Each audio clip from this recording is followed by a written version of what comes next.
J'avais un débat encore hier avec un collègue qui en parlait, mais est-ce qu'il faut faire ou il faut pas faire? TDD, donc Test Driven Development, qui dit que tu dois en gros, si je caricature, tu crées tes tests avant l'implémentation. La conférence pour vous, c'est plus la Mhm. partie évangélisation, nouvelles features, des choses comme ça, quoi. En termes de fonctionnalité, ben, on a Project Leiden où on bosse vraiment beaucoup là-dessus. Donc, qu'est-ce que ça veut dire? Ça veut dire amélioration de performance au niveau des temps de démarrage, compatibilité avec des nouvelles fonctionnalités de la JVM. Si tu ne changes pas ton socle technique pendant quelques temps, tu vas pouvoir réutiliser ces images au lieu de devoir Ouais. les recréer depuis le début. Les grands comptes, en gros, j'appelle ça comme ça, les grands comptes, un peu comme Netflix qui a fait beaucoup pour tout ce qui est la partie microservices et cloud, là. On utilise IntelliJ, oui, on a la chance.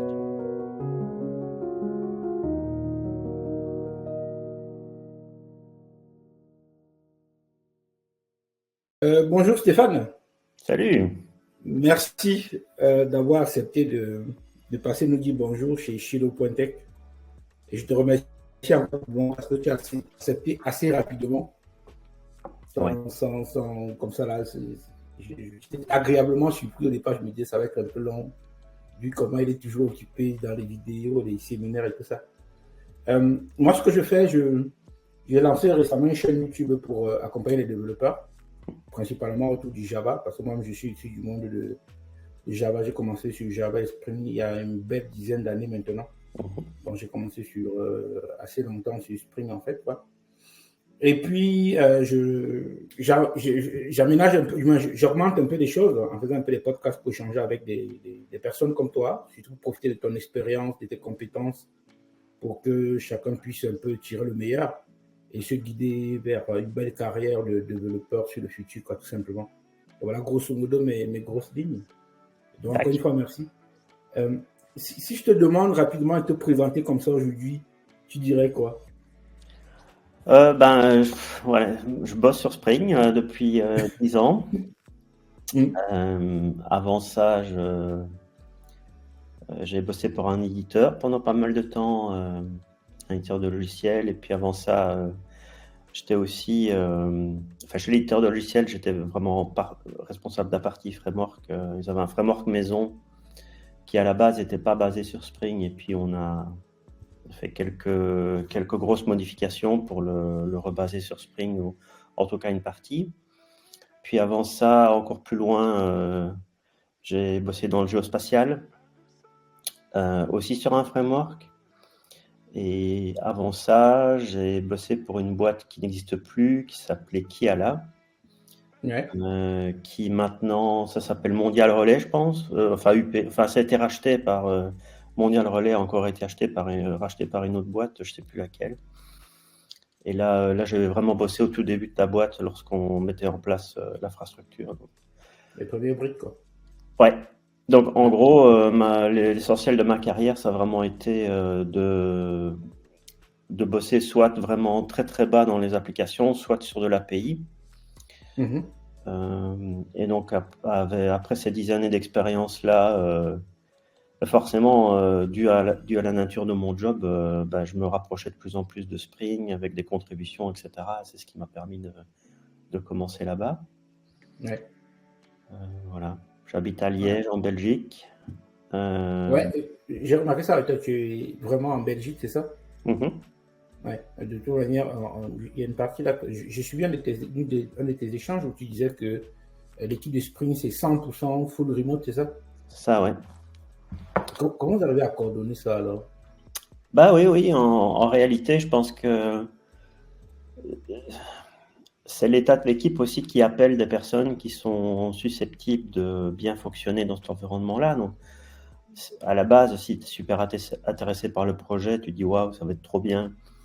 Et puis on te dit, il n'y a personne dans ta région, donc tu vas devoir bosser depuis soit chez toi, soit à un bureau partagé ou que sais-je, et que c'est pas ton truc, bah voilà, tu vas pas aller plus loin, tu vas pas non plus te forcer. Je pense que c'est assez logique.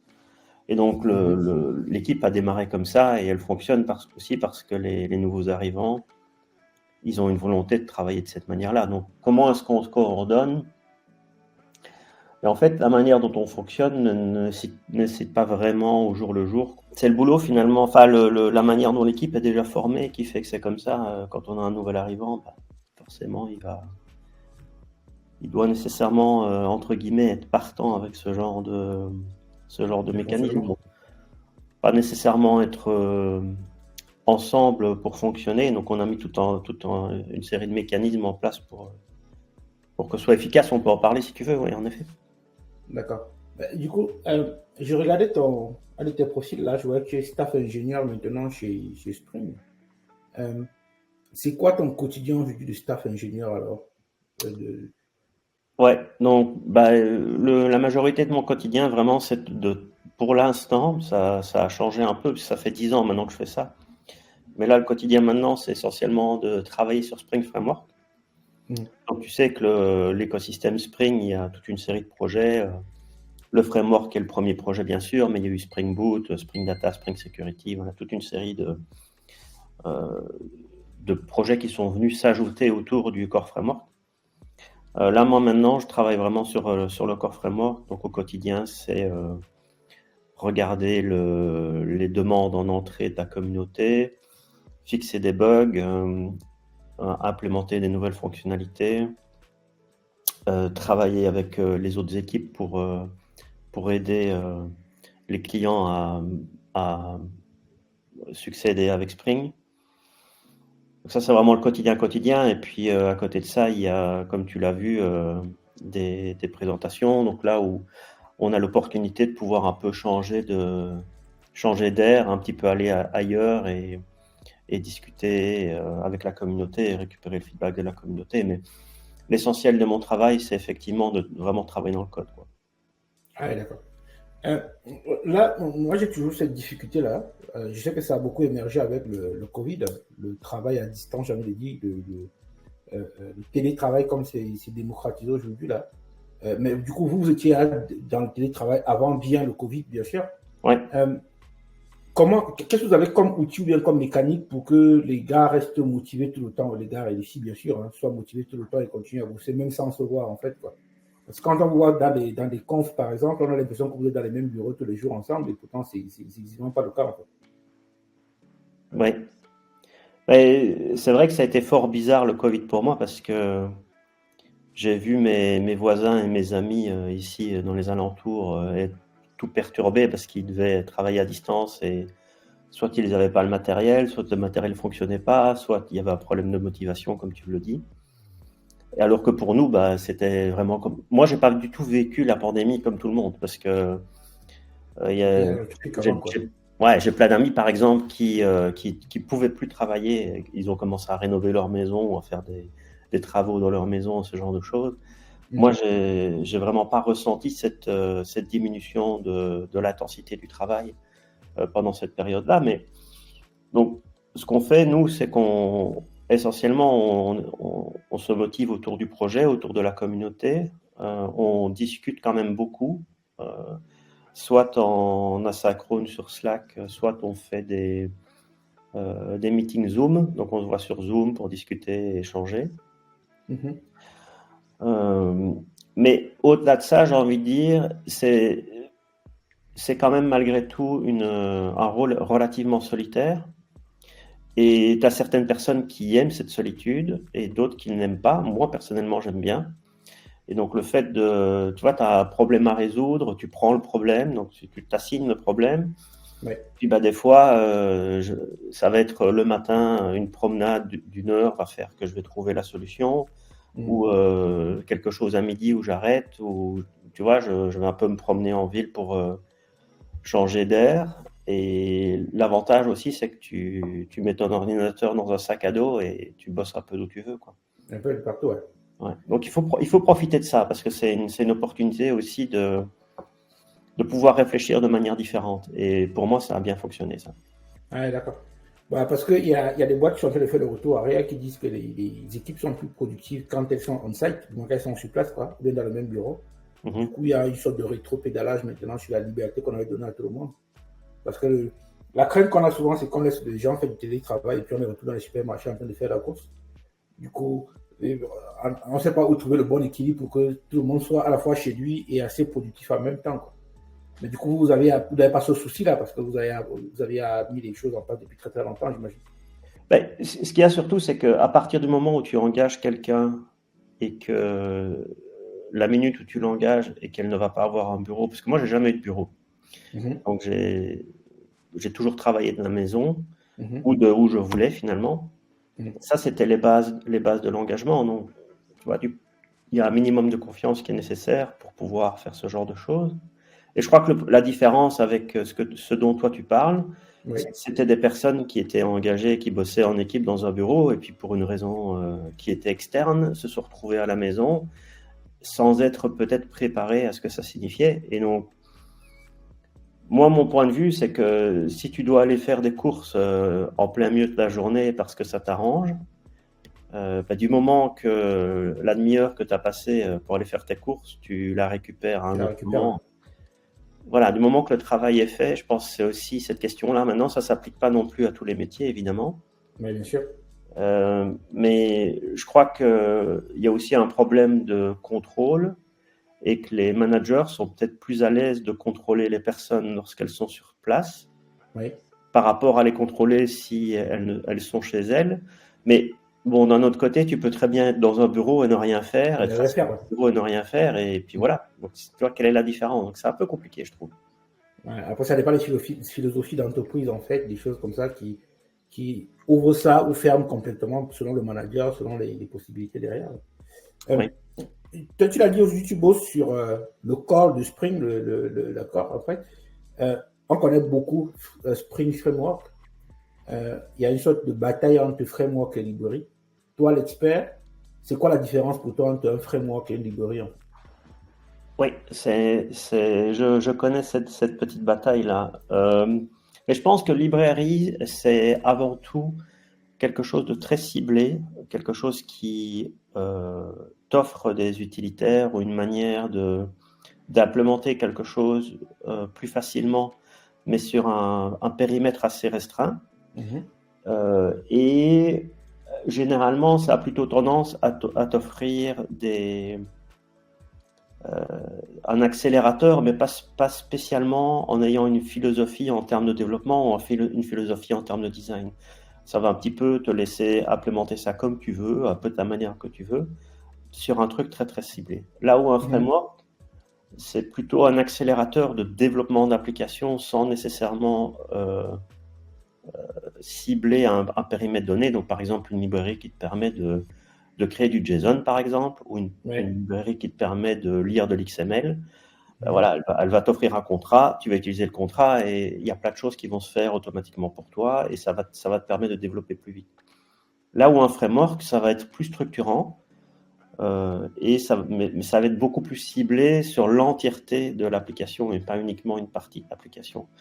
Et donc nécessairement, pour obtenir le même bénéfice en termes de productivité, puisque c'est plus global, il y a un peu plus d'opinions qui peuvent être mises. Alors, en fonction des frameworks, tu vas avoir des opinions qui sont plus ou moins tranchées.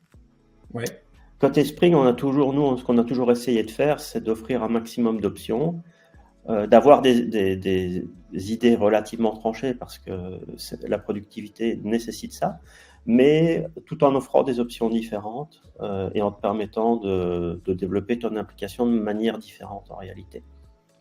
Voilà. D'accord. Donc, du coup, vous avez pris l'option framework et pas librairie en gros, parce que ça vous permet de poser un cas de travail qui est plutôt, j'aime le dire, sain pour bien développer son entreprise. Et l'angle est bien posé. Moi, j'ai souvent cette question-là qui me revient sur mes vidéos. On voit le Spring Framework, on voit le Spring Boot, on voit le Spring Cloud.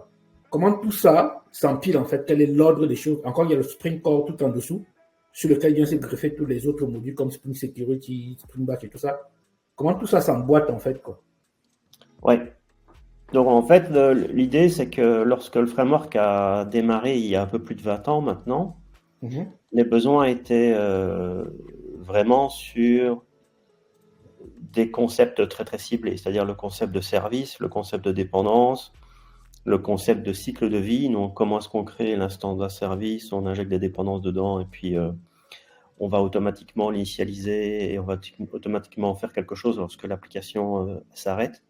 Mhm. C'était relativement clos et puis, je veux dire limité, on va dire plutôt, puisque c'était le début, hein, en fait, du développement d'applications en entreprise pour Java à l'époque. Mhm. Puis forcément, comme toute chose, ça s'est étendu. Donc on a commencé à parler d'accès aux bases de données, les aspects transactionnels, et puis on a commencé à parler de un framework web, et puis de pouvoir effectuer toutes sortes de choses au niveau invocation de requête HTTP. Oui. Et l'équipe a aussi grandi. Et très, très vite est arrivée l'idée que finalement, des petites équipes pouvaient travailler sur des aspects très ciblés de choses. Et donc, c'est là où des modules supplémentaires sont venus se greffer autour du Core Framework. Avec notamment, pour le cas de Spring Data, par exemple, c'était à la base un projet extérieur qui s'appelait Hades, je pense, si mes souvenirs sont bons.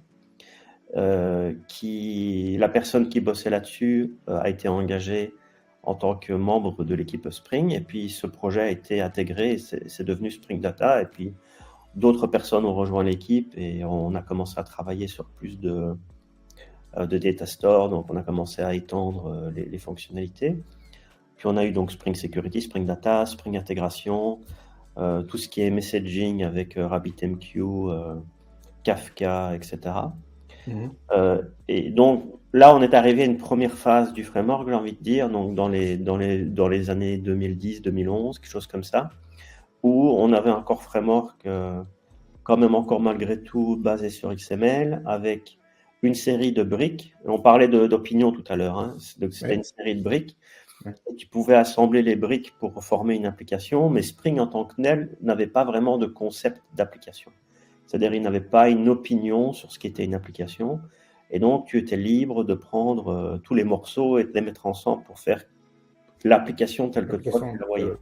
de choix. Puis en 2012-2013, alors est arrivée la communauté. Il y avait d'autres initiatives, dont notamment Drop Wizard, qui offrait une solution qui, elle, avait plus d'opinion sur ce qu'était une application, et donc qui permettait aussi à des gains de productivité. Parce que si tu rentrais dans ce moule de fonctionnement, il y avait toute une série de choses qui se faisaient automatiquement pour toi. Et donc, c'est là où on a commencé à travailler sur Spring Boot. Mhm. Donc, finalement, tu peux voir Spring Boot comme étant quelque chose qui entoure tous les éléments dont je viens de parler et qui représente, lui, la partie applicative. Donc, comment est-ce que tu crées une application? Comment est-ce que tu la packages? Comment est-ce que tu la fais fonctionner en production? Quels sont les services que tu peux obtenir en tant que développeur? Donc, par exemple, la possibilité d'aspecter ton application quand tu la codes, ou bien avoir un redémarrage automatique dans ton éditeur, ce genre de trucs. Voilà, donc ça, c'est Spring Boot. Quand tu parles de entour, c'est entour au sens de masque, ce qui se passe derrière pour toi, ou bien entour et te donne plus de possibilités en fait sur ce qui est à l'intérieur. C'est plus, il faut voir ça comme étant, tout comme tu avais au départ le Core Framework, et puis on a eu ces petits modules qui sont construits, enfin petits, ils ne sont pas nécessairement petits, mais Spring Intégration, Spring Data, Spring Security, qui sont des modules pour des choses bien dédiées, tu vois, sécuriser une application, accéder aux données, c'est vraiment très très spécifique. Mais ils sont construits autour de Spring. Et toi, en tant qu'utilisateur, tu devais prendre ces différents modules, les configurer, et puis créer une application hors de ça. Et ce que Spring Boot lui fait, c'est faciliter tout ça. C'est-à-dire que ce que je veux dire par entourer, c'est que par exemple, dans Spring Boot, tu vas avoir de la configuration pour Spring Security, de la configuration pour Spring Data. Quand tu veux, par exemple, utiliser Spring Intégration avec Spring Boot, tu ne dois pas te demander quelle version tu dois prendre, tu dois juste dire « je veux Spring Intégration » et la bonne version va venir automatiquement.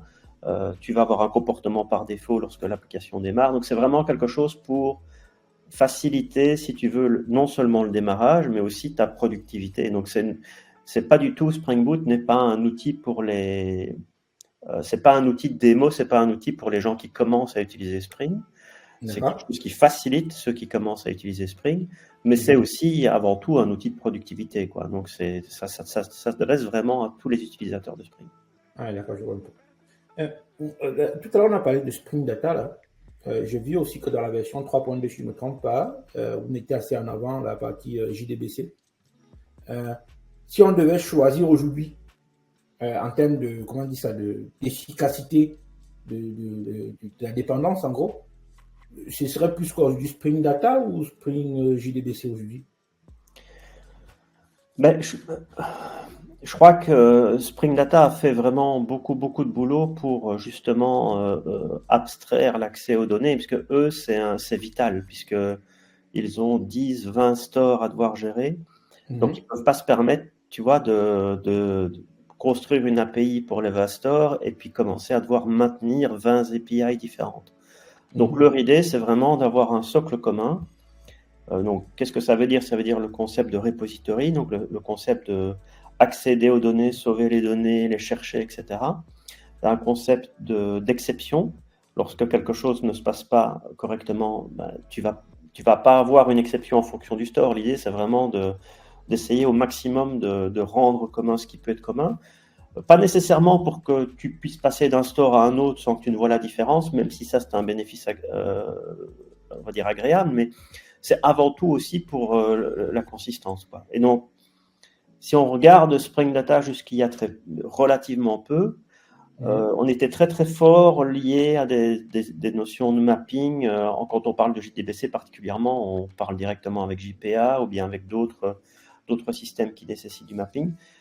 Et relativement récemment, ça fait déjà quelques années, Spring Data a un module JDBC maintenant, donc qui te permet vraiment de déterminer ton accès aux données, contrôle complet où tu crées ta requête SQL comme tu le ferais finalement avec le Core Framework. Et donc en termes de productivité, je pense que c'est assez intéressant parce que tu peux créer ton interface avec ton accès aux données et malgré tout vraiment utiliser les concepts SQL directement. Donc si c'est ça qui t'intéresse, je pense que ça a une valeur ajoutée par rapport à utiliser le Core Framework. Maintenant, ce qu'il y a, je crois que c'est comme dans tout, hein. Tu dois prendre une abstraction. Bon, fort heureusement, Spring est assez consistant dans la manière dont il définit les abstractions. Mais donc, il y a un effort de la part du développeur de se dire, bon, ok, on m'offre un service, mais je vais devoir comprendre les concepts de service. Donc ça, c'est l'option numéro 1. L'option numéro 2, c'est, je suis un développeur avancé, je n'ai pas envie de devoir me préoccuper de ces trucs-là, je veux juste mettre les mains dans le cambouis directement et créer ma propre solution. Les deux sont valides, je pense. Mais la différence en utilisant Spring Data, c'est que si tu rentres dans cette abstraction, ça veut dire que c'est plus facile aussi pour partager ça avec ton équipe ou partager ça avec d'autres personnes qui viendraient dans le futur et qui veulent travailler sur le projet. Mais si tu fais ton truc à toi, tu dois aller l'expliquer à tout le monde, quoi. Donc, je pense qu'il y a quand même un intérêt à utiliser Spring Data pour ce cas-là. Ah, d'accord. Tout à l'heure, tu disais, vous avez une partie aussi accompagnement des clients. Moi, j'aime dire, quand on voit Spring, on se dit c'est open source. Question qui me revient comme ça, c'est qui sont vos clients alors? Oui, donc c'est vrai que Spring est open source. Spring est fourni sur base de la licence Apache 2.0 qui est très permissive. L'idée, évidemment, c'est qu'on fait ça pour s'assurer que un maximum de personnes dans la communauté puissent utiliser Spring. Maintenant, à côté de ça, il y a une équipe qui sponsorise Spring qui est VMware avec ici un rachat récent par Broadcom. Donc, on est encore en plein milieu du rachat, mais l'idée, c'est qu'il y a une société qui sponsorise ses développeurs et puis, à un moment donné, il faut aussi qu'on s'inscrive dans une démarche commerciale. Alors, comment est-ce que ça fonctionne pour Spring? Il y a eu différents modes de fonctionnement sur les 10 dernières années que moi j'ai vécu, mais peut-être te parler un peu plus de ce qui se passe pour le moment. Donc, on a un système de support autour de Spring, du JDK et de Tomcat qui s'appelle Tenzu Spring Runtime. Donc, si tu vas sur spring.io/support, tu trouveras des informations à ce sujet-là. Et donc, l'idée, c'est que en étant un client, tu as accès à plus longtemps à des versions de maintenance. Donc, par exemple, aujourd'hui, Spring Boot 2 n'est plus supporté en open source, mais nos clients peuvent continuer encore à l'utiliser et obtenir des mises à jour. Donc, tu as la possibilité de mettre à jour, si tu veux, avec un peu plus de délai, hein, parce que parfois les entreprises ne peuvent pas non plus mettre à jour exactement quand les développeurs le voudraient. Donc tu as cet aspect-là. Tu as un aspect aussi support simplement si tu as des questions, des problèmes, etc.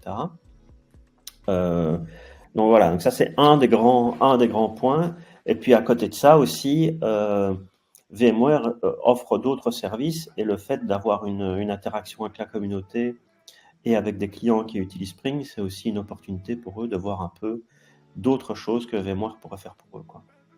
Ouais, d'accord. Les grands comptes, en gros, j'appelle ça comme ça, les grands comptes, un peu comme Netflix qui a fait beaucoup pour tout ce qui est la partie microservices et cloud, là.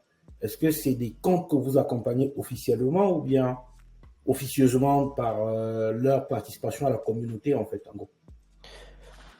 En fait, je ne saurais pas te répondre pour Netflix spécifiquement. Ce que je sais, c'est qu'en tous les cas, la manière dont ça a fonctionné au début, c'est que Netflix a open sourcé toute une série d'outils qu'ils utilisaient en interne qui se sont retrouvés dans Spring Cloud. On n'a pas eu l'occasion de parler de Spring Cloud, mais pour revenir brièvement, un petit peu après que Spring Boot démarre, du coup, il y a eu tous ces patterns d'infrastructures distribuées, etc., qui ont amené à la création de Spring Cloud et qui est quelque chose, c'est une constellation, si tu veux, autour de Spring Boot pour les applications distribuées.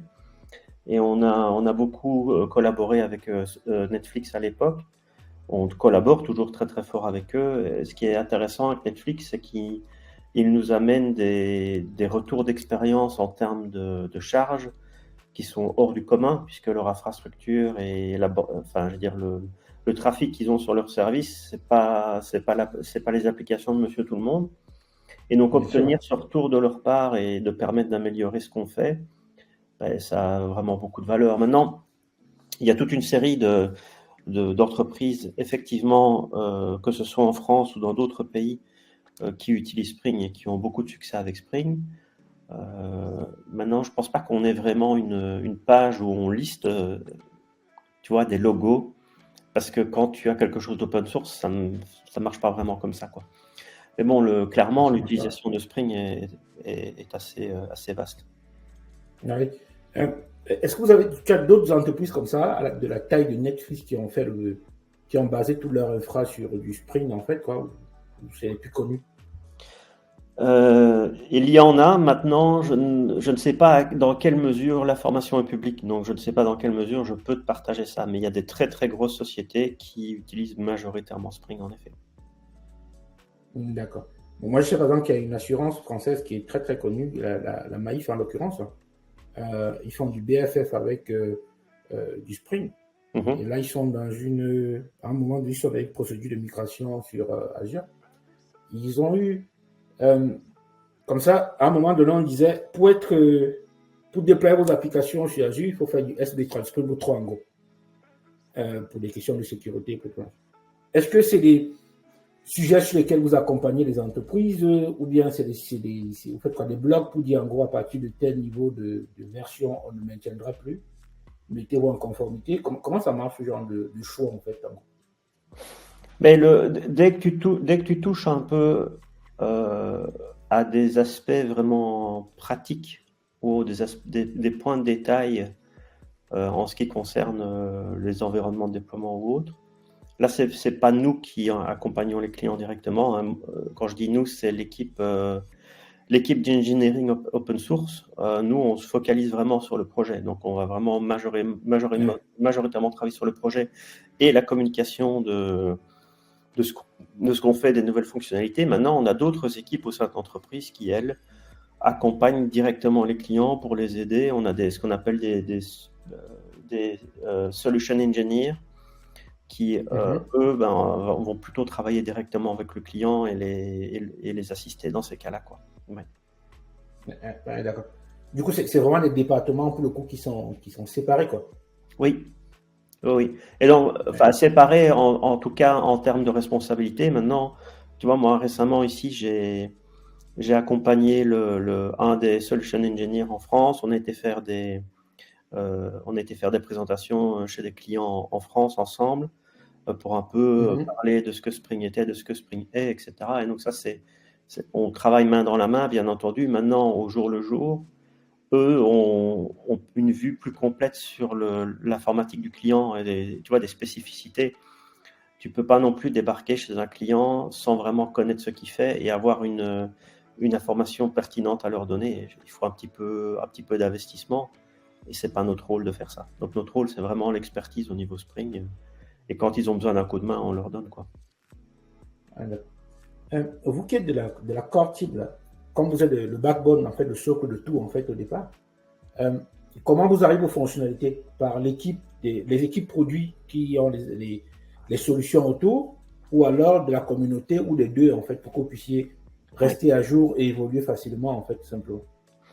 Donc le projet est open source et il est open source vraiment de manière consistante, c'est-à-dire que on va pas avoir une demande en interne qui va nous dire il faut travailler sur tel thème, ou on va pas avoir un client qui va nous dire ah bah vous avez prévu de travailler sur tel thème, mais moi je voudrais bien que vous travailliez sur tel autre thème. L'idée c'est vraiment de travailler avec la communauté et de voir comment la communauté évolue, d'anticiper les choses qui vont arriver et parfois travailler directement avec d'autres acteurs de la JVM. Donc par exemple ici, récemment, on travaille avec l'équipe plateforme Java chez Oracle sur un projet qui s'appelle Leiden, sur lequel donc, ils sont vraiment en train de travailler. Il y a pas encore, je pense qu'il n'y a pas encore de version de Java cible pour le projet. Mais l'idée, c'est de voir comment est-ce que les premières ébauches fonctionnent avec Spring, leur donner du retour. De leur côté, ben voilà, eux, ils nous donnent du retour sur d'autres sujets qu'on peut tester.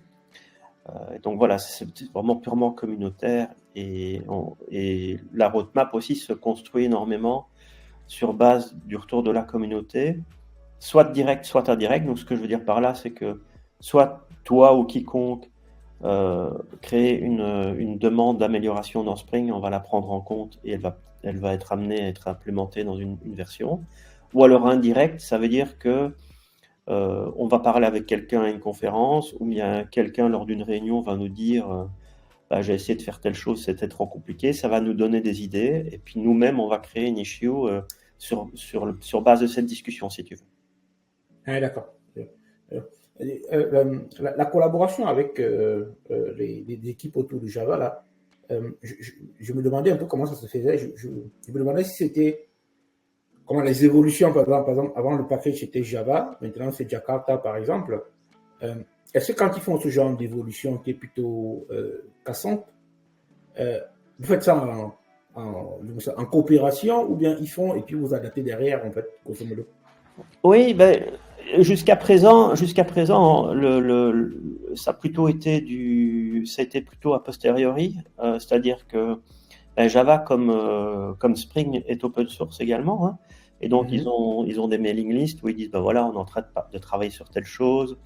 Ils ont aussi comme nous des développeurs advocates qui vont dans les conférences et qui parlent dans la prochaine version de Java, on va voir telle chose, telle chose. Nous, on fait attention, on fait très attention à tout ça. Et donc, on regarde en quoi est-ce que ça va impacter Spring, en quoi est-ce que ça pourrait poser problème, ce qui généralement n'est pas le cas.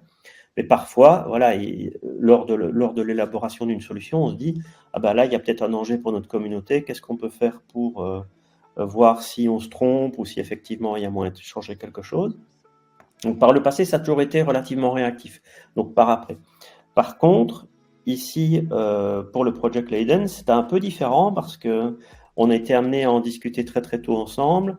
On s'est dit, bah voilà, il y a un intérêt de faire des tests, il y a un intérêt aussi de voir en quoi est-ce que ça impacte une application typique avec Spring. Donc on a quelqu'un, un Français d'ailleurs aussi, qui s'appelle Sébastien Deleuze, qui est aussi dans l'équipe Core Framework et qui fait ce suivi-là avec l'équipe plateforme. Donc voilà, il y a des blog posts, notamment là, ce qu'on a vraiment beaucoup travaillé, c'est sur CDS. CDS qui est vraiment la première étape de Project Leiden, hein, puisque c'est vraiment ce sur quoi ils sont en train de travailler pour le moment, d'améliorer, de le rendre plus. Juste comme ça, pour ma culture, ou bien pour la culture, ceux qui nous écoutent là, Leiden, ça va servir à quoi? C'est pour la partie Leiden, oui. Donc du coup, il y a une série d'initiatives pour le moment pour améliorer les performances au sens large sur des applications basées sur Java. Donc il y a l'utilisation d'images natives avec GraalVM. Il y a un projet qui s'appelle Project Crack qui te permet de faire un snapshot de ton application, la sauver sur disque et puis la redémarrer de manière très très rapide. Et puis finalement, Layden, c'est une troisième initiative qui est différente dans l'approche, mais dont l'idée, c'est aussi, comme GraalVM, c'est d'effectuer une série d'optimisations au niveau du build, donc d'analyser ton application au niveau du build, d'optimiser, dans l'objectif de pouvoir la démarrer plus rapidement par la suite. Et donc voilà, l'équipe est en train de bosser là-dessus, alors que bon, bah, CDS, qui existe déjà depuis pas mal de temps, c'est une fonctionnalité côté Java qui te permet de sauver une cache des classes que tu as chargées Ouais. par ton application. Et donc en sauvant cette cache, tu peux redémarrer l'application plus rapidement. Parce que bah voilà, il y a une série de choses qui ont été optimisées par un premier lancement de l'application. On a bossé pas mal là-dessus, donc sur notre blog, il y a une série D'accord. d'articles à ce Il sujet. fallait que je mette les liens dans la description, comme ça, il renvoie à des blogs, effectivement, pour retrouver les Yes. articles dessus. On a parlé tout à l'heure de duel entre framework et librairie. Il y a un autre duel encore qui est très courant. C'est entre monolithe et microservices. Il y a des gens qui demandent, est-ce que je commence par un microservice, pardon, un monolithe pour aller vers des microservices plus tard? Ou alors je commence directement sur des microservices, comme ça, si ça évolue, j'ai préparé le terrain en amont, quoi. Quel est ton avis sur le sujet, s'il te plaît? Ben, je pense que c'est avant tout une question une décision d'équipe, j'ai envie de dire. C'est très compliqué de prendre l'une ou l'autre approche lorsque l'on travaille de manière isolée. Si tu travailles de manière isolée pour apprendre ou pour améliorer tes compétences sur Spring, ben, je pense c'est plutôt les fonctionnalités que tu vas implémenter qui vont avoir de l'importance. Le vrai challenge d'utiliser des services distribués, de devoir les coordonner, de devoir les trouver, de gérer le fait que un service n'est peut-être pas disponible, ça amène énormément de complexité et devoir gérer cette complexité lorsqu'on travaille tout seul, je trouve que c'est pas très très motivant en soi. Donc je crois que si tu dois être amené à devoir bosser sur une architecture distribuée comme ça, il faut le faire en équipe parce que les autres membres de l'équipe potentiellement vont t'amener de la connaissance ou ça va être plus amusant et plus motivant, je pense, que de bosser tout seul. Alors maintenant, sur le fond du truc, ben, il n'y a pas une solution qui fonctionne et une solution qui ne fonctionne pas Ouais. pour toutes les applications. Il y a des applications où tout simplement ça n'a pas de sens de les distribuer en en plus petites unités qui communiquent entre elles par le réseau. Donc avoir ce qu'on appelle un monolithe, c'est pas un gros mot, hein. Il n'y a pas de problème d'avoir une application dans cet état-là à partir du moment où elle est saine, elle est bien testée, elle est bien structurée. Donc il y a toute une série d'outils qui existent pour s'assurer justement qu'un monolithe reste relativement structuré et sain. Maintenant, à contrario, si tu travailles avec des équipes hétérogènes, si tu travailles avec un environnement où le contrat du service que tu donnes doit être bien défini, etc., il y a un intérêt à travailler sur des applications distribuées comme ça, mais euh, je pense que ça ne se définit pas comme une bataille, mais Ouais. plutôt par un complément. Et moi, mon opinion, c'est que si tu veux te diriger vers une application distribuée, il faut bien bien réfléchir à la raison pour laquelle tu vas vers ça. Et certainement pas suivre une tendance parce que Oui. tout le monde fait ça, soi-disant. Je pense que ça, c'est peut-être la Euh, mauvaise piste. euh, autre notion que on entend beaucoup émerger, ou bien qui est là depuis assez longtemps, mais bon, qui devient un peu le socle de tout, c'est tout ce qui est TDD là. Est-ce que il faut faire ça, ou alors on peut ne pas en faire? J'avais un débat encore hier avec un collègue qui en parlait, mais est-ce qu'il faut faire ou il faut pas faire?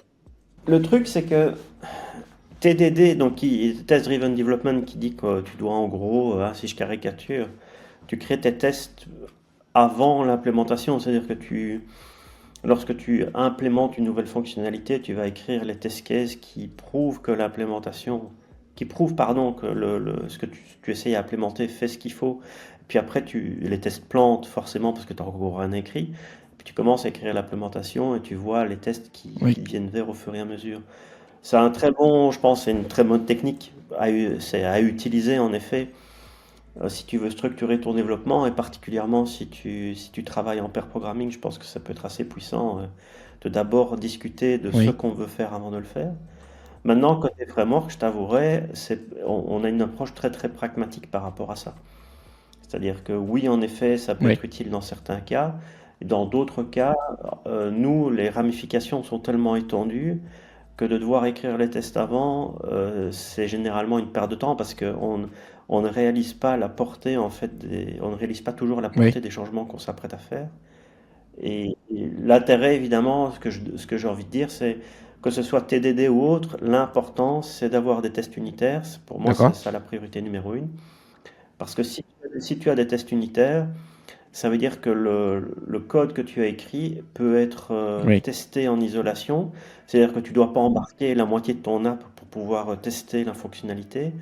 Et ça, c'est gage d'un design de qualité. Donc, tester, oui. TDD, c'est très bien. Maintenant, c'est pas D'accord. nécessaire dans tous les cas de mon point de vue. Toi qui es dans du Java et du Spring depuis très très longtemps là, c'est quoi ta toolkit à toi quoi pour être efficace, pour être plus productif en fait? Alors, donc, un bon IntelliJ? éditeur. Donc, nous, on utilise IntelliJ, oui. On a la chance, JetBrains nous offre une licence entreprise puisqu'on travaille sur de l'open source. Donc, merci à eux. Un ordinateur puissant. Parce que l'air de rien, lorsque tu fais tourner 20 000 tests, je ne sais pas combien de dizaines de fois par jour, avoir une bonne machine, c'est vraiment important. Et puis, un deuxième écran, voilà. Je pense ça compléterait bien ça, un deuxième écran, parce que généralement, sur le deuxième écran, je mets mes logs Slack pour vérifier un petit peu ce qui se passe au niveau de l'équipe et de pouvoir vraiment me focaliser à 100% sur Ah ouais, l'écran d'accord. principal, sur le code. J'ai envie d'aborder parce que moi, la première fois que je t'ai vu, c'était via une vidéo YouTube, une conf que tu as faite là sur Spring Boot et tout ça. Vous qui êtes maintenant entre travail, implémentation des features pour la communauté et conférence en fait, c'est quoi le ratio entre les deux en fait pour vous? Parce que la conférence pour vous c'est plus la partie évangélisation, nouvelles features, des choses comme ça quoi. C'est quoi le ratio de temps en fait chez vous? Ouais, maintenant tu dis que c'est la partie évangélisation, mais c'est aussi rencontrer la communauté, Oui. rencontrer ses collègues tout simplement, puisqu'on n'a pas toujours l'opportunité, on n'est pas dans un bureau, donc voilà, c'est aussi important de garder ce contact et de pouvoir passer du temps de qualité ensemble. Euh, Au niveau ratio, ça dépend fortement des personnes et ça dépend de la période de l'année. Donc par exemple, tu vas voir avril, mai, juin, ça va être hyper occupé. Juillet, août, ça va être hyper calme pour des raisons évidentes que voilà, les gens ils sont en vacances et ils n'ont pas envie d'aller à des confs. Donc il y a moins de confs pendant les vacances d'été.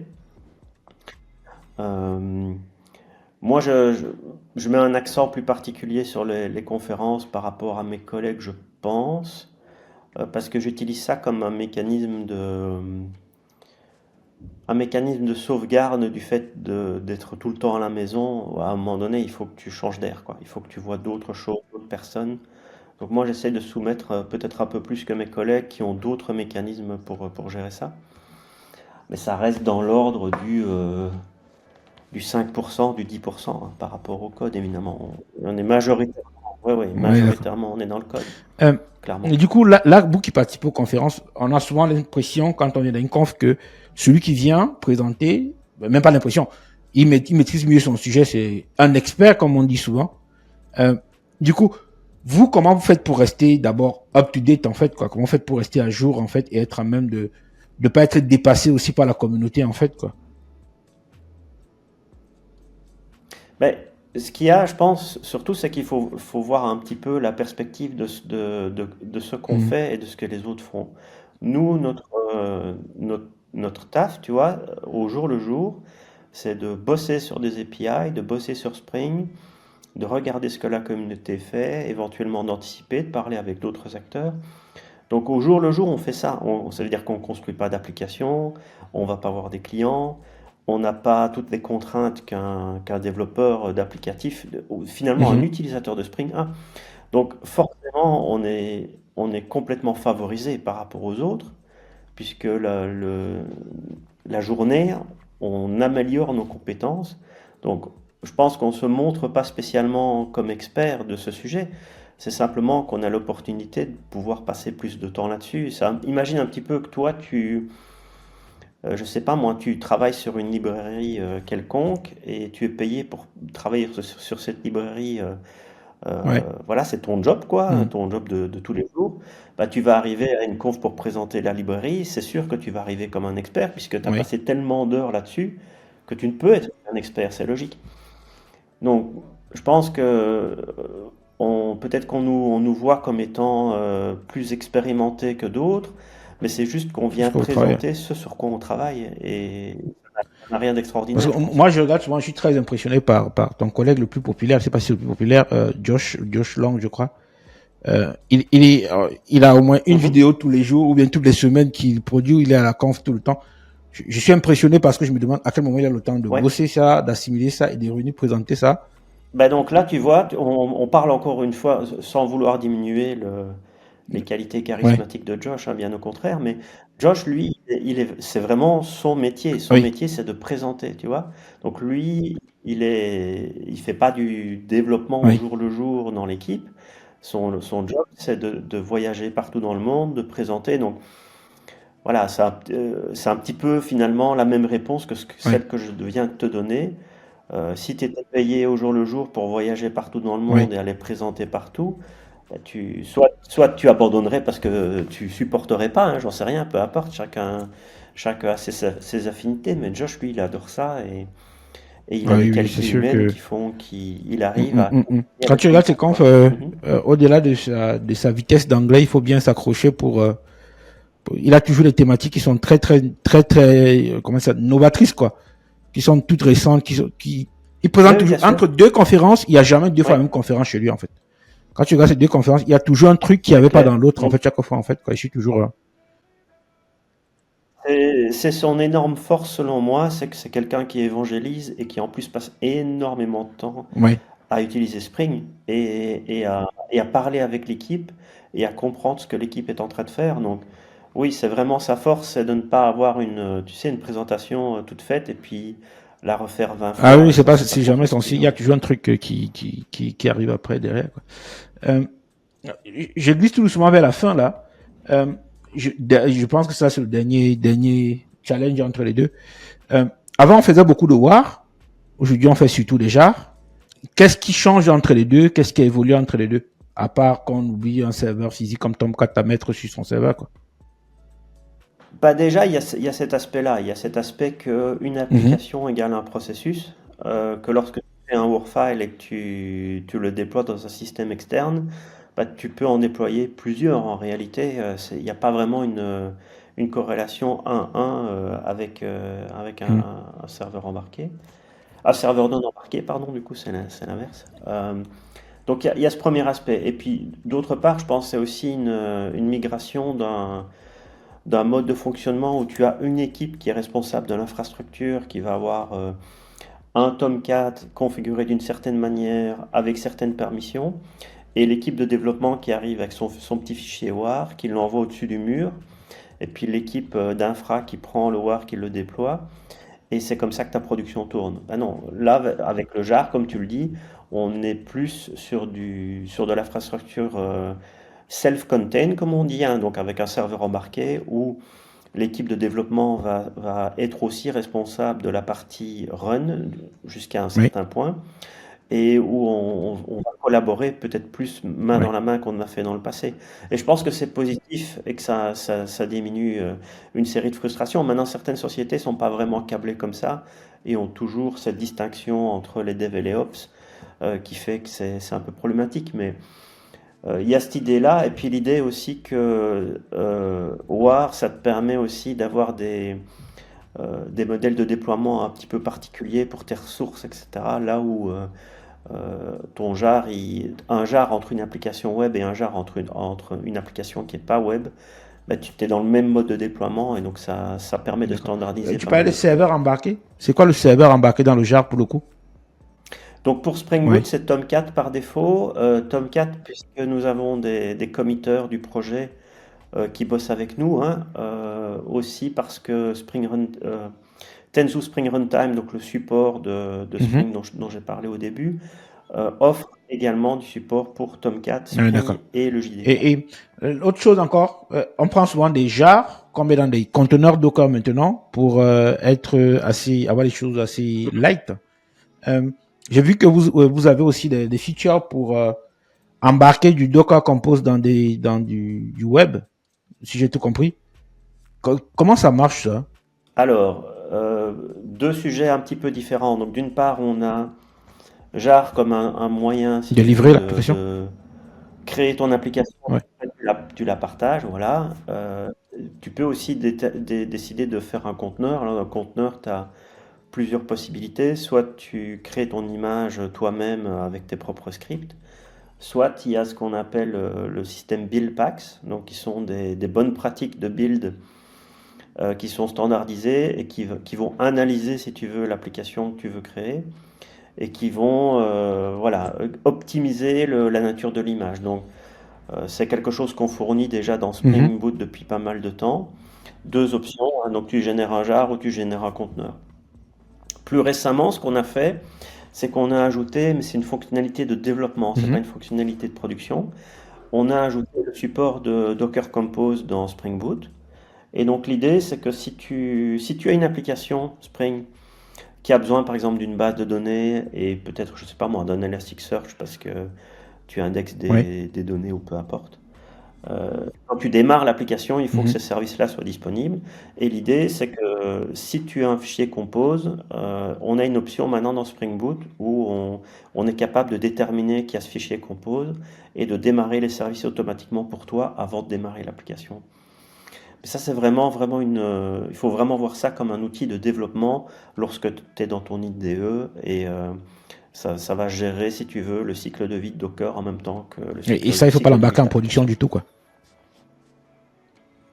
Ah Ah, d'accord. bah non, du Euh, coup, bien sûr que Est-ce que non. vous avez fait un benchmark là, vite fait, entre la génération soi-même de son image ou alors la génération des images avec les outils de Spring en fait pour définir quelle est l'image la plus légère des deux en fait?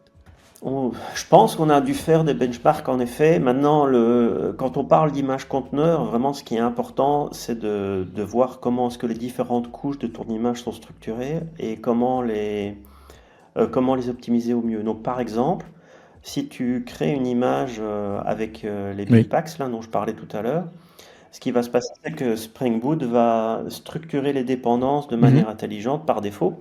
Tu peux lui dire de faire différemment, mais par défaut, il va d'abord mettre toutes les librairies tierces, puis il va mettre les librairies snapshot, c'est-à-dire les librairies qui vont être destinées à être modifiées plus fréquemment, et puis ton applicatif lui-même. Et donc ce que ça veut dire, c'est que si tu redéploies plusieurs fois ton application, tu dois donc du coup créer une nouvelle image, si tu ne changes pas ton socle technique pendant quelques temps, tu vas pouvoir réutiliser ces images au lieu de devoir Ouais. les recréer depuis le début. Maintenant, en termes d'image, si on parle vraiment de taille Mhm. d'image au sens strict du terme, bah, là, il faut plutôt te diriger, si tu veux vraiment aller vers des déploiements légers, il faut te diriger vers les images Ouais. natives avec GraalVM, où là, évidemment, c'est d'autres contraintes, mais tu n'as même plus besoin d'embarquer un OS, tu as vraiment l'OS 0 avec juste l'exécutable natif, et tu as juste ça dans ton image, donc ça fait des C'est images assez beaucoup récent plus... ça, GraalVM dans les livres. Oui, yes, donc c'est depuis Spring Framework 6, donc Oui. ça fait 2 ans maintenant. Mais bon, ça fait 2 ans que c'est disponible en production, mais on Oui. travaille dessus depuis 2018. On a un projet expérimental, on a commencé bah, justement à très très fort travailler avec les... Encore une fois, on parlait de collaboration là. J'ai oublié la principale, c'est la collaboration avec l'équipe GraalVM, puisque pendant que Spring créait le support pour les images natives, GraalVM, lui, était aussi amélioré. Et donc, on avait des réunions fréquentes où on discutait de ce qu'on essayait de faire, de ce qui ne fonctionnait pas, ce qui fonctionnait bien. Et ça a permis d'améliorer le support dans Spring. Et j'espère que ça a aussi permis d'améliorer ce que GraalVM D'accord. offre à Tiens, la je communauté vais regarder aujourd'hui. ça, ça me fait une bonne idée de vidéo à faire là pour mettre sur ma chaîne et parler de GraalVM Spring, ça peut être pas mal. Euh, je vois qu'il y a beaucoup de projets aussi où on embarque, comment on appelle ça, le langage qui vient de chez JetBrains là. Comment j'oublie le nom? Kotlin, ouais. À Euh, Kotlin, Est-ce qu'il y a un positionnement à prendre entre Kotlin et Java aujourd'hui ou pas du tout en termes de tendance, d'évolution? non, je pense pas qu'il y ait quoi que ce soit à prendre. Encore une fois, moi je suis vraiment de l'opinion que c'est avant tout Oui. une décision d'équipe. D'avoir quelqu'un qui analyse ou bien simplement une sensibilité. Tu vois, tu es dans une équipe où les membres ont bossé sur Kotlin avant et ils ont adoré et donc bah, ils veulent encore continuer. Ou bien au contraire, ils n'ont pas du tout utilisé et puis bah, ils sont très contents avec Java et voilà. Je crois que moi, ce que je vois dans la communauté, c'est que c'est beaucoup de gens qui sont frustrés par certaines fonctionnalités Oui. de Java qui n'ont pas évolué, tu vois, et qui disaient, bah oui, c'est tellement, le code est tellement plus concis avec Kotlin, il y a la null safety, c'est plus élégant, ou ça permet de faire Oui. des choses que Java ne peut pas faire. Entre-temps, je pense que Java a gagné quand même, enfin, a diminué la différence qu'il y avait. Donc toute une série de choses au début que les gens qui utilisaient Kotlin disaient, Java ne peut pas faire, maintenant le fait. Y compris dans la null safety, hein, il y a pas mal il y a pas mal d'initiatives à ce sujet-là pour le moment. Maintenant, je pense, que ça reste vraiment une forte préférence. Je pense que les gens qui utilisent Kotlin, ils ont une forte Mhm. préférence pour Kotlin. Et donc, si toi, tu n'as pas un intérêt a priori, Java ne va nulle part et Java est toujours très populaire. Il Donc, y a beaucoup pas de de langages souci. qui sont venus pour essayer de faire disparaître Java, ils ne sont jamais arrivés. Euh, ouais. Un peu comme vous Ouais, avez exactement. écrasé toute la concurrence, les struts, les quartus, tout ça, personne n'en parle plus. C'est quoi le futur alors, là maintenant, pour Spring en fait? Est-ce que vous avez une sorte de timeline de release? Est-ce que vous avez des fonctionnalités qui arrivent que vous savez déjà, des choses comme ça? Ouais, bien sûr. Donc, Spring a basculé à un système de release fixe maintenant depuis quelque temps, ce qui n'est pas nécessairement très public. Je pense pas qu'on en ait vraiment parlé de manière plus explicite que ça, mais Spring Boot, par exemple, Oui, release 2 fois par an maintenant. Donc, il release en d'accord. mai et en novembre, et à une période déterminée. Donc, tu vois, ici, il y a une 3.3 là qui arrive très bientôt en mai et on aura une 3.4 en novembre. Spring Framework, lui, par contre, pour des raisons de cadence différentes et surtout parce que Spring Framework, lui, ne gère pas tout l'écosystème de dépendance open source, enfin, pas toute, mais une grande partie de l'écosystème open source qui est géré par Spring Boot au niveau des versions. Ça nécessite de faire des versions plus régulières. Spring Framework, lui, qui est plutôt un socle, il release tous les ans. Donc, il release tous les Oui. ans en novembre. Donc, on a une 6.2 là qui arrive ici en novembre. Et une 6.3 potentiellement ou pas, on verra. Ça, on doit encore un peu déterminer. Donc, au-delà de ça, donc ce qu'on appelle les feature release, hein, donc qui est le Oui. deuxième chiffre dans le numéro de version, il y a aussi une version majeure, donc Spring Framework 7, dont on est en train de réfléchir. Oui. Forcément, il va y en avoir une. On est en train de réfléchir à quelle date on se place, particulièrement avec le fait que les cadences de Java maintenant se sont fortement accélérées, hein, puisqu'on est déjà Oui. à Java 22 maintenant, et voir un peu comment est-ce qu'on peut faire, nous, pour dire on démarre une version avec Mhm. une certaine version de Java, et ça va être encore soutenable pour nous de garder cette version-là, puisque l'idée, évidemment, avec Spring Framework 6, on a dit c'est Minimum, oui. 17 le minimum. Bah, l'idée, c'est tant que Spring Framework 6 est supporté, tu peux utiliser avec Java 17. Donc l'idée, c'est de voir si on va être capable de faire ça avec Ouais. Spring 7 ou pas. En termes de fonctionnalité, ben, on a Project Leiden où on bosse vraiment beaucoup là-dessus. Donc, qu'est-ce que ça veut dire? Ça veut dire amélioration de performance au niveau des temps de démarrage, compatibilité avec des nouvelles fonctionnalités de la JVM. On a aussi pas mal de trucs dans les cartons pour améliorer la performance runtime, donc pour vraiment permettre aux applicatifs de gérer plus sur une infrastructure donnée. Et puis, comme toujours, on suit la communauté. Donc, la communauté va arriver avec des besoins et on va faire notre maximum, du coup, Pour satisfaire. pour suivre ça Ouais, et d'accord. implémenter ces choses-là. Je finis par là, ce que j'appelle moi les opportunités professionnelles. Toi qui es dans Spring aujourd'hui, là, quelqu'un vient te dire et dit s'il te plaît, je vais me lancer dedans. Tu me conseilles quoi comme roadmap en fait? C'est quoi ta réponse? Ben, je pense, avant tout, c'est quelque chose qui doit arriver relativement naturellement. Je veux dire, si tu bosses sur des user stories ou que tu fais du front, il n'y a rien de négatif au front, hein, mais ce que je veux dire, si ton jour le jour, c'est pas de faire du design d'API ou de travailler dans les API ou ce genre de choses, ben, je pense pas que tu aies vraiment une expérience très très forte sur le fait de travailler là-dedans. Et donc, c'est pas tellement le fait que tu aies une expérience, mais Ouais. c'est le fait est-ce que ça va te plaire. Et donc, avant tout, je pense les personnes qui veulent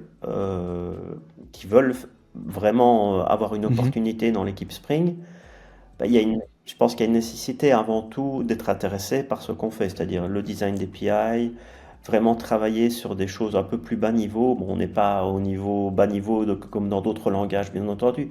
Ça reste très très haut niveau, mais par exemple, si tu voulais travailler dans certaines parties de Spring où il y a des aspects de performance assez avancés, ben voilà, tu travailles quand même sur du bas niveau. Il n'y a pas une Ouais. visibilité sur ce que tu fais. Et ça, parfois, ça peut être ennuyant parce que tu crées une API et puis en fait, l'API, elle est utilisée par des gens et Ouais. tu sais pas ce que les gens font avec. Et ça peut avoir un aspect un peu, tu vois, un peu Mhm. déprimant. Donc tout ça, il faut y penser. Il faut y penser, est-ce que c'est pour moi ou est-ce que c'est pas pour moi? Et donc, si c'est pour toi, donc ça veut dire que tu fais de l'API, tu fais du Java. Si tu es intéressé par Spring, ben, ça veut dire que d'une part ou d'une autre, tu as Mhm. été un peu traîné là-dedans. Tu vas nécessairement, d'une manière ou d'une autre, contribuer, je pense. C'est la première grande étape, c'est de contribuer et de voir si en contribuant de manière régulière, Mhm. ça continue à te plaire. Et en faisant ça, je pense nécessairement, tu vas te rapprocher de l'équipe. Et s'il y a des opportunités, ben, tu vas être au courant de ces opportunités. Je veux dire, quand il y a un nouveau rôle pour un membre de l'équipe, ce qu'on fait, c'est qu'on essaye au maximum de le partager sur les réseaux sociaux, on essaye d'en parler pour qu'un maximum de candidats et de candidates Ouais. puissent soumettre. Puis après, c'est un processus Classique, quoi. d'interview tout à fait normal. Ah ben super. Bon, on arrive à la fin de l'échange là. Encore merci d'avoir pris ton heure pour nous la consacrer.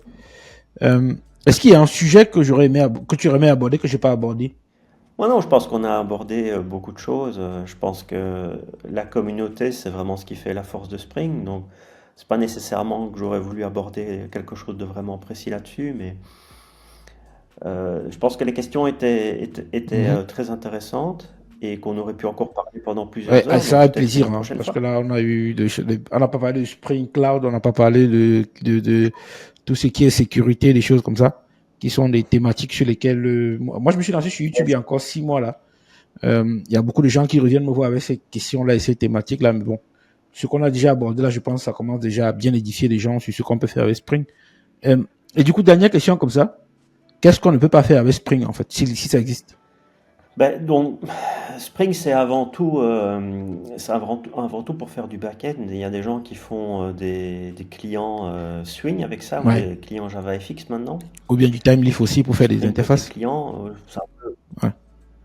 Ouais, Ouais. ouais. Ben non, mais Timely, c'est très bien, parce que ça reste quand même malgré tout rendu back-end. Mais ce que je parle vraiment, c'est vraiment Mhm. une application cliente. Maintenant, ça a du sens à partir du moment où le service lui doit lui-même communiquer. Il y a Mhm. une partie qui est nécessaire, quoi. Mais voilà, Spring, c'est pour le server-side, quoi, en gros. Si Ouais. on devait faire un gros cliché, est-ce qu'il y a quelque chose que tu ne peux pas faire avec Spring? Est-ce qu'il y a quelque chose que tu ne peux pas faire avec Java? Je D'accord. pense que c'est ça la question à répondre. S'il y a quelque chose que tu ne peux pas faire avec Java, bah voilà, ça Ah, va d'accord. exclure Bon, automatiquement Spring. sur ces belles paroles, merci beaucoup. Merci. Merci à toi.